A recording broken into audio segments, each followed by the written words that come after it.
안녕하세요. 참새예수 홍정수입니다.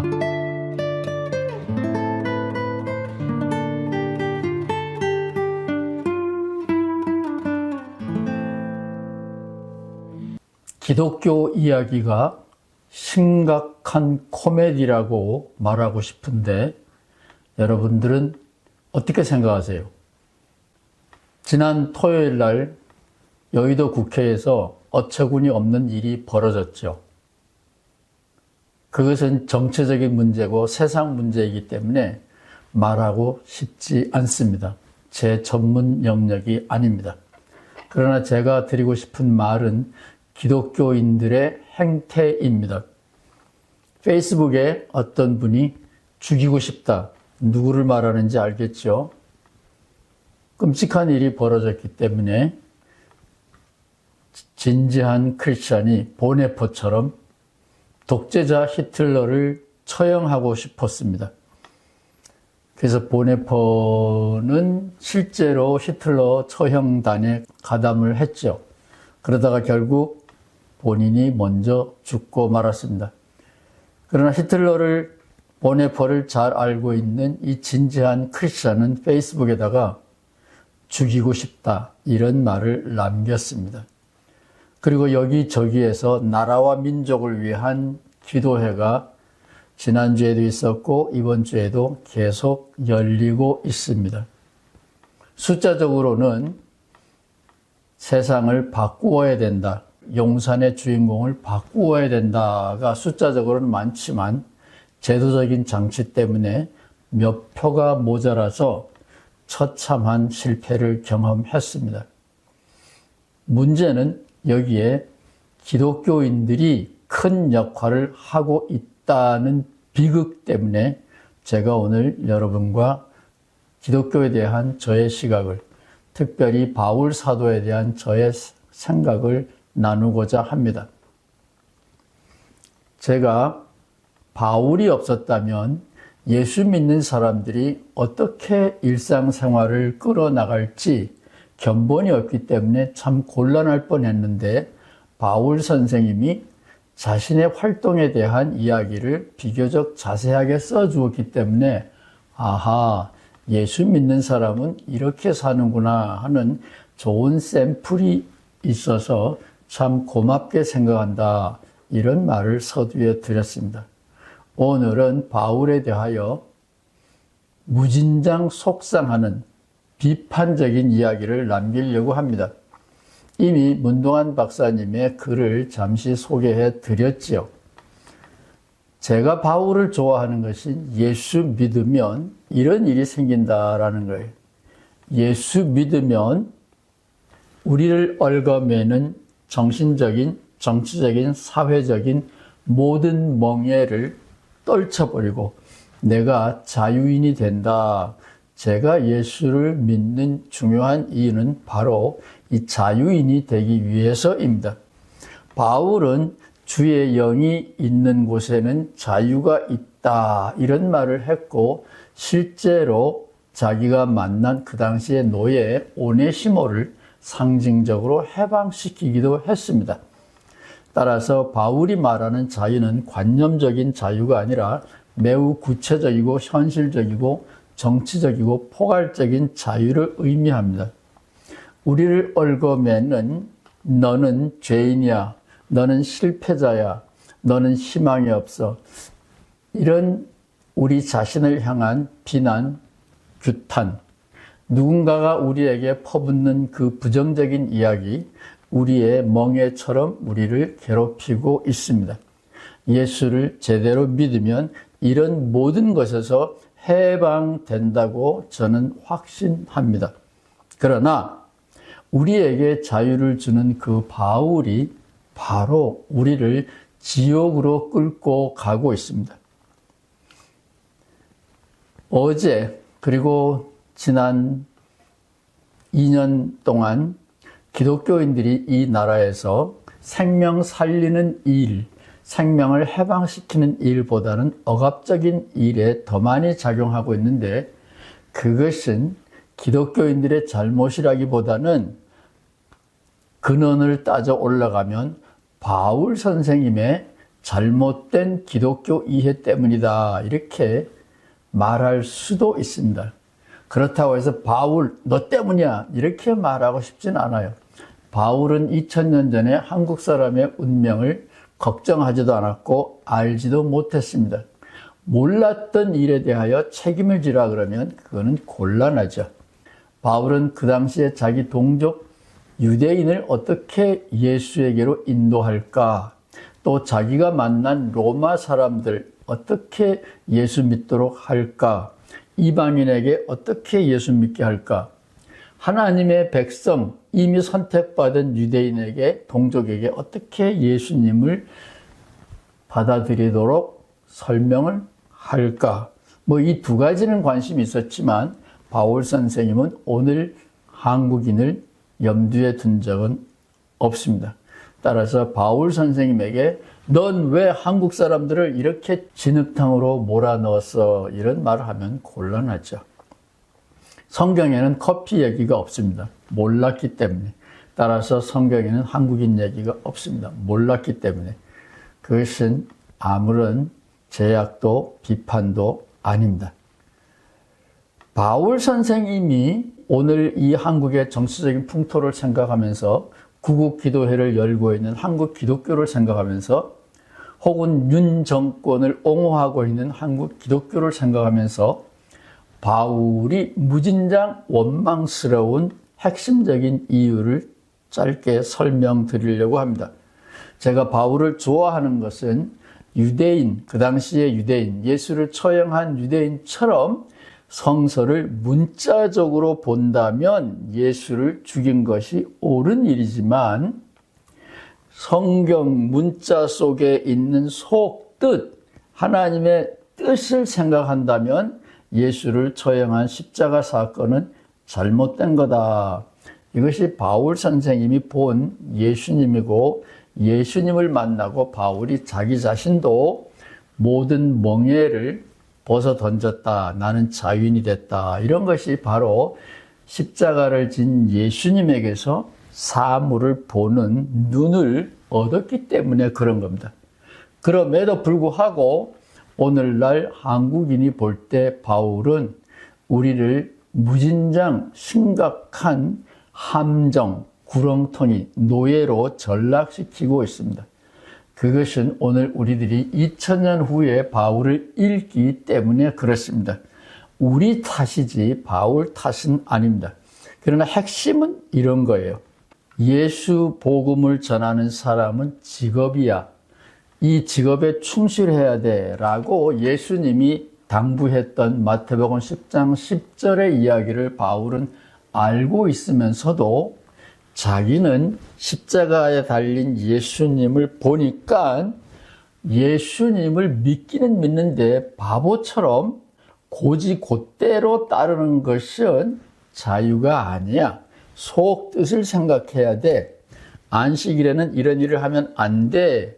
근데 그 속 뜻을 생각해 보면 안식이야말로 내 노동에서 해방됐고 생업에서 해방됐기 때문에 버림받은 짓눌린 사람을 살리는 일을 하기에 딱 좋은 날이야.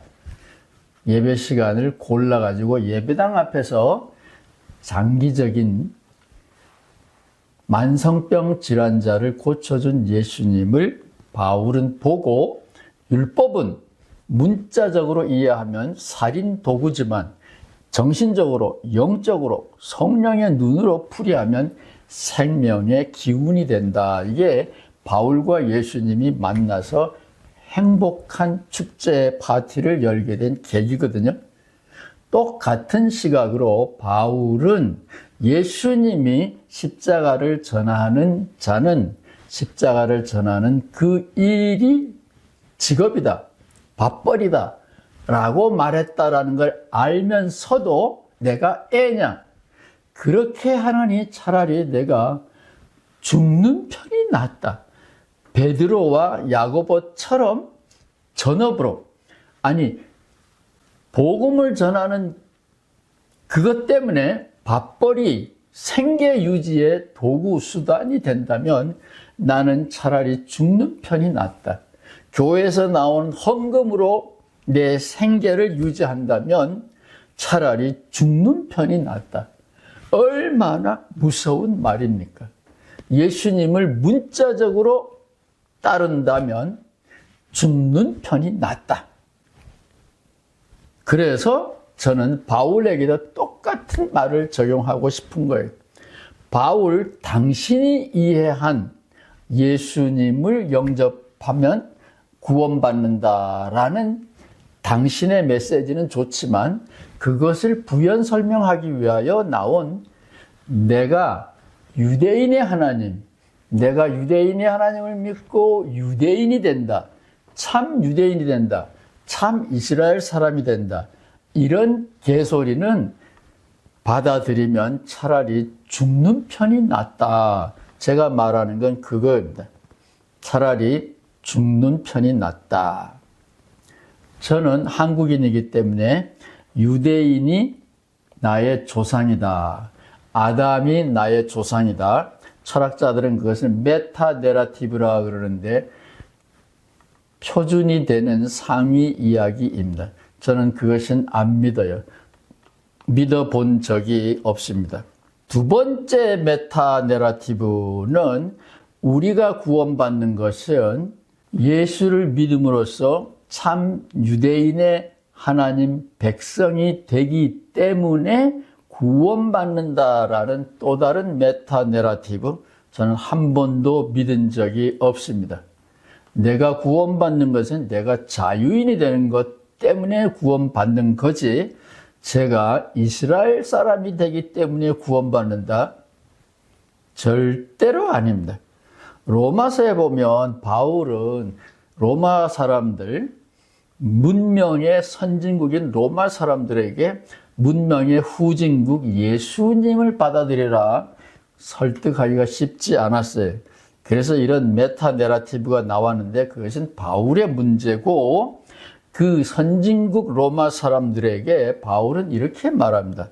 너희들은 하나님께서 불쌍하게 여겨서 접붙임 받은 올리브 나무야. 올리브 나무가 있는데 이 가지 몇 개를 잘라서 돌감람나무, 별로 영양가도 없고 맛도 없는 돌감람나무를 참감람나무에다가 접붙여서 너희들도 하나님의 백성으로 만들었다. 하나님의 은혜가 얼마나 놀라운가. 이것이 바울의 설명인데 그것은 메타내러티브 2번이에요. 1번은 메타내러티브 당신들은 죄인이다라는 거고, 2번은 메타내러티브 2번은 너희들은 참 이스라엘 백성이다. 접붙여준 가지들이다. 얘는 접붙임에 대해서 바울은 전혀 몰랐기 때문에 완전히 반대로 이야기하고 있는 거죠. 돌감람나무가 뿌리가 더 튼튼해요. 그래서 참감람나무를 돌감람나무 줄기를 자르고 가지를 자르고 거기다가 연약한 뿌리를 가지고 있지만 열매는 좋은 참감람나무를 갖다가 붙이는 게 접붙임의 이치인데, 바울은 텐트는 만들어 보았는지 모르지만 농사를 안 지어 봤기 때문에 접붙임에 대해서는 완전히 거꾸로 말하고 있는데 그것은 중요한 이야기가 아니에요. 지금은 비유로 말하는 것이기 때문에 그렇습니다. 제가 말씀드리고 싶은 핵심은 바울의 똑같은 이야기를 바울에게 적용하고 싶은 거예요. 예수님의 명령, 복음을 전하는 것으로 생업을 삼으라 하는 마태복음 10장 10절에 나와 있는 예수님의 계율을 알고 있음에도 불구하고 바울은 내가 자존심 때문에 그렇게는 못한다. 예수님의 말을 문자적으로 알아듣느니 내가 차라리 죽는 게 낫다. 똑같은 논리로 바울 선생님이 한국인 저에게 당신은 아담 때문에 죽음의 형벌을 받아야 돼. 또 예수님의 죽음 때문에 당신은 참 이스라엘 백성이 누리는 행복을 누릴 수 있어 라는 이런 두 가지의 메타내러티브에 대해서 저는 아니요. 그거를 받아들이니 차라리 죽는 게 낫다. 그러면 어떻게 할 거냐? 저는 예수님을 믿는다라는 것은 자유인이 되는 겁니다. 어떻게 살아야 될지 내 삶의 스타일, 목표, 한계를 설정하는 겁니다. 저는 자유인이 되는 것을 예수님을 통하여 배웠습니다. 예수 믿는 것은 노예가 되는 것이 아닙니다. 참 이스라엘 사람이 되는 것은 절대로 아닙니다. 자존심도 없습니까? 자유인이라는 것은 비판정신, 스스로 생각해보고 스스로 판단해보고 옳은지 그른지 결정하는 겁니다. 지금 대한민국은 윤씨공화국이죠. 윤씨가 절대적인 권력을 잡고 있고 대부분의 대형 교회의 기독교인들은 이 윤씨공화국에 쫄개들입니다. 그래서 윤씨를 보호하는 것이 하늘이 내린 지상명령이라고 생각하고 윤씨를 위해서 기도하고 있습니다. 제가 왜 윤씨 얘기를 하냐면요. 제 할머니가 윤씨입니다. 제 할머니 호적을 봤어요. 이름이 없습니다. 할머니는 그냥 윤씨예요. 파평 윤씨입니다. 여의도의 주인공들, 용산의 주인공들, 청와대의 주인공들, 그 우두머리는 윤씨입니다. 어마어마한 재산을 지금 은닉해주고 있고 한국과 해외에 자라나고 있을 겁니다. 저도 윤씨 걸랑요, 윤씨의 후예입니다. 따라서 바울의 논리라면 저도 한몫할 거예요. 바울은 우리가 예수 믿으면 참 이스라엘 백성이 돼서 아브라함에게 주었던 하나님의 축복에 권리를 행사할 수 있다 그러는 건데, 바울의 논리라면 저도 윤씨의 후손이니까, 윤씨의 손자니까 지금 대한민국을 엉망으로 끌고 가고 있는 이 친일파의 우두머리 정부 윤씨와 저도 한 혈통이니까 저에게도 몫이 있을까요? 제가 용산에 찾아가면, 호적을 떼가지고 용산에 찾아가면 제 몫을 나누어 줄까요? 말도 안 되죠? 기독교인들은 말 안 되는 이야기를 어제도 오늘도 내일도 잘도 하고 있습니다. 정신 차리셔야 돼요. 예수님의 말씀을 고집 곧대로 실천하느니 죽는 것이 낫다. 바울 선생님의 말입니다. 바울 선생님의 이야기를 고집 곧대로 알아듣고 응원하느니 차라리 죽는 것이 낫다. 여러분에게 드리고 싶은 저의 메시지입니다. 이 이야기를 듣고 속상하셨다면 죄송합니다. 여러분은 자유인이기 때문에 여러분의 갈 길을 스스로 정하시면 하늘에 계신 예수님이, 우리 하나님이 기뻐하실 겁니다. 감사합니다.